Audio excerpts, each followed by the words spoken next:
आज के इस लीगल वीडियो के टॉपिक में हम हिंदू विवाह अधिनियम 1955 की धारा 24 के अंतर्गत आने वाले वादकालीन भरण पोषण एवं कार्रवाइयों के व्यय नामक टॉपिक का अध्ययन करेंगे। तो चलिए शुरू करते हैं। धारा 24 वादकालीन भरण पोषण एवं कार्रवाइयों के व्यय।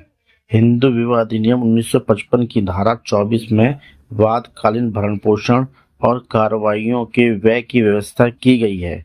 इसका उल्लेख निम्नलिखित शीर्षकों के माध्यम से आसानी से किया जा सकता है।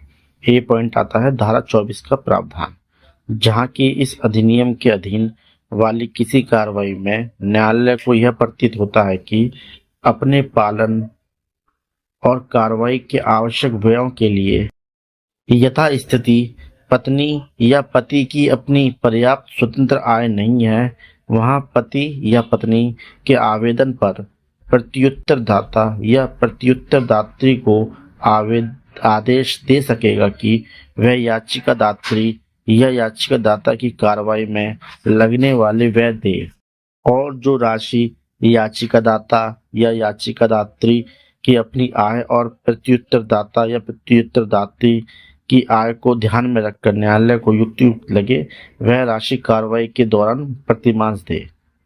बी पॉइंट है तात्पर्य।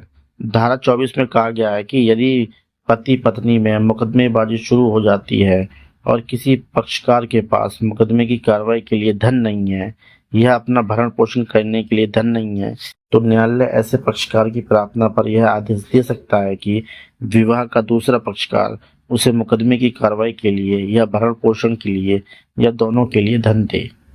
सी पॉइंट में आता है उद्देश्य। इस प्रावधान का उद्देश्य यह है कि विवाह का वह पक्षकार जो अपेक्षाकृत गरीब है अनावश्यक कष्ट ना सहे और मुकदमे की कार्रवाई सुचारू रूप से चलती रहे। इसमें वाद आया था श्रीमती चित्रलेखा बनाम रजनीकांत।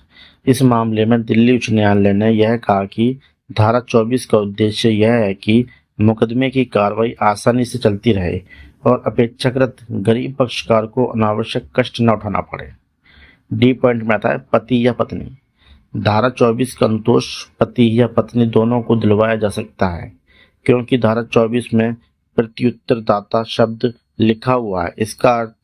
इसका तात्पर्य यह है कि पति या पत्नी में से जो भी गरीब है उसको दूसरा पक्षकार से भरण पोषण या कार्रवाइयों का व्यय दोनों दिलवाया जा सकता है।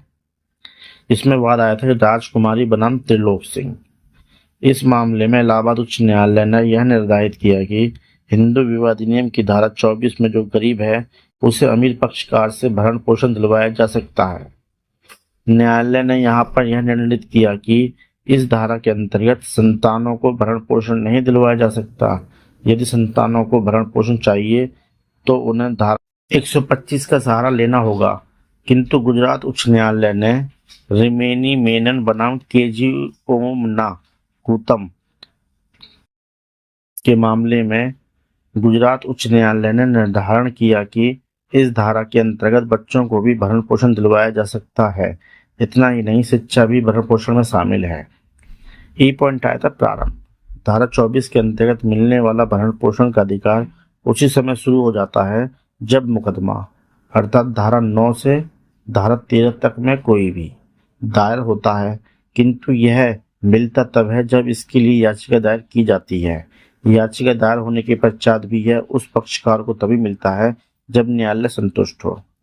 इसके अंतर्गत एक वाद आया था डॉक्टर रजनीश पुरोहित बनाम सविता। इस मामले में गुजरात उच्च न्यायालय ने पत्नी की धारा 24 की याचिका को खारिज कर दिया, क्योंकि पत्नी अच्छी सेवा में थी और अच्छा वेतन पा रही थी। अगला पॉइंट आता है एफ पर्याप्त। धारा 24 के अंतर्गत दिए जाने वाला अनुतोष पर्याप्त होना चाहिए। इसमें वाद आया था प्रसन्न कुमार बनाम सुरेश्वरी।